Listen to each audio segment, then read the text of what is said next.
సెట్లు మాత్రం పెట్టే పరిస్థితికి వచ్చారు. ఆ రోజు మీరు చూస్తే ఓడీఎఫ్కి వెళ్ళాం. 18లోనే ఓడీఎఫ్ డిక్లేర్ చేసి ఓడీఎఫ్ ప్లస్ అనే కార్యక్రమంతో ముందుకు పోతే కనీసం వచ్చిన డబ్బులు స్వచ్ఛ భారత్లో ₹1 ఖర్చు పెట్టుకునే పరిస్థితులు లేరు.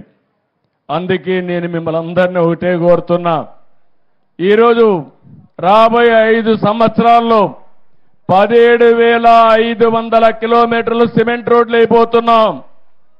ఈరోజు ఈ గ్రామంలో వానపల్లిలో ఒకటే హామీ ఇస్తున్నా, ఈ 2-3 ఏళ్లలో ప్రతి ఒక్క వీధికి సిమెంట్ రోడ్ వేసే బాధ్యత మాది. మట్లో తిరిగే పని లేదు. ఏం తమ్ముడు, అన్ని గ్రామాలు ఇక్కడే కాదు, వానపల్లె కాదు, వానపల్లి పంచాయతీ రాష్ట్రంలో అన్ని పంచాయతీలు చేస్తాం.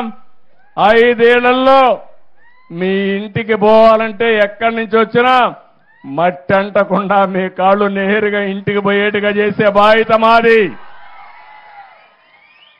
ఎందుకు ఇది సాధ్యం కాలేదని నేను అడుగుతున్నా.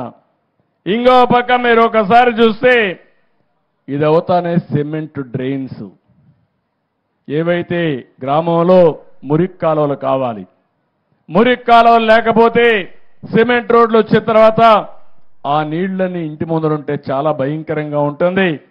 అందుకే మురికి కాలువల పైన ప్రాధాన్యత పెడుతున్నాం. 10,000 కిలోమీటర్ల మురికి కాలువలు నిర్మాణం చేసే బాధ్యత తీసుకుంటాం.